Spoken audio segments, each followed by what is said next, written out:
Police বেশ কিছুদিন ধরে লক্ষ্য করছে ৮০ ঊর্ধ্ব এক জীর্ণশীর্ণ বৃদ্ধা স্টেশনে শুয়ে আছে। ট্রেন যাত্রীরা দয়া করে যে দিন যা দেয় তাই খায়। রাতে ঘুমাতে পারে না মশার জন্য, দিনে ঘুমাতে পারে না যাত্রী কোলাহলে।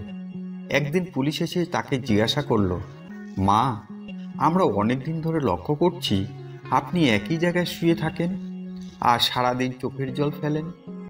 বৃদ্ধা উত্তর দিল, না বাবা, আমার কিছুই হয়নি। তোমার মেসো ২০ বছর আগে মারা যাওয়ার পর একা ছিলাম তো, তাই বাড়িতে আর ভালো লাগছে না। পুলিশ জিজ্ঞাসা করল, মা, আপনার বাড়ি কোথায়? বৃদ্ধা উত্তর দিল, বাবা, আমি তো অনেক দূরে থাকি, কিন্তু ঠিকানা মনে নেই। পুলিশ বলল, আপনি ঠিকানা মনে করে বলুন, আপনাকে আপনার বাড়িতে পৌঁছে দিয়ে আসি, আপনার সব ব্যবস্থা করে দিয়ে আসব। বৃদ্ধা বলল, না বাবা, আমি এখানেই খুব ভালো আছি। পুলিশ বলল, আপনার কোনো সন্তান নেই? বৃদ্ধা বলল, আছে তো, তবে তারা এখানে থাকে না, অনেক দূরে থাকে। কাজের ব্যস্ততায় আমার খোঁজ নিতে পারে না। পুলিশ বলল, তাহলে তার ফোন নাম্বার দিন, সে এসে আপনাকে নিয়ে যাবে।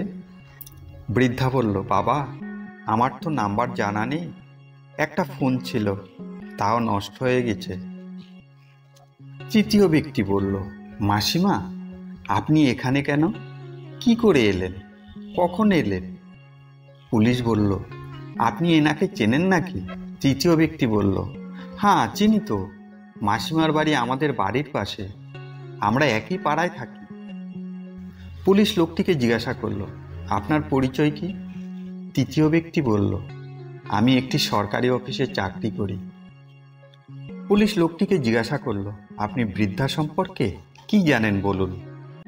তৃতীয় ব্যক্তি বলল, মাসিমার এক ছেলে, খুব বড় অভিনেতা, তার টাকা পয়সার কোনো অভাব নেই, বলতে পারেন কোটিপতি।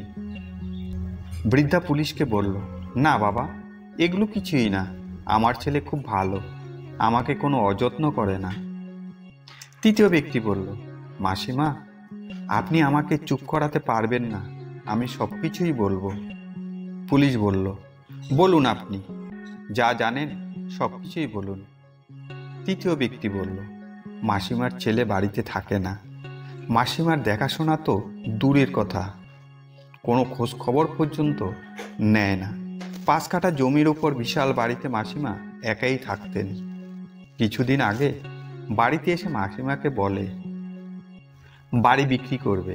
মাসিমা বারণ করে, এটা তোর বাবার স্মৃতি, আমি যতদিন বাঁচব ততদিন এই বাড়িতেই থাকব, আমি মরার পর বিক্রি করবি।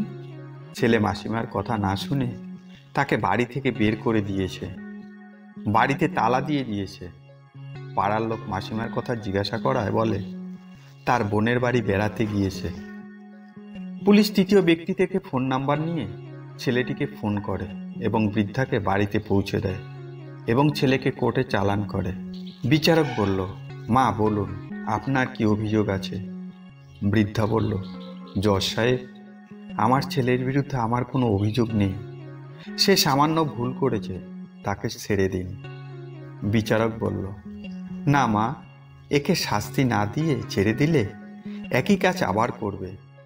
বৃদ্ধা বলল, জজ সাহেব, গতকাল ছেলেকে পুলিশ নিয়ে আসার পর আমি সারা রাত ঘুমাতে পারিনি, কিছু খেতে পারিনি, ওকে মুক্তি না দিলে আমি মরে যাব, ওকে মুক্তি দিন।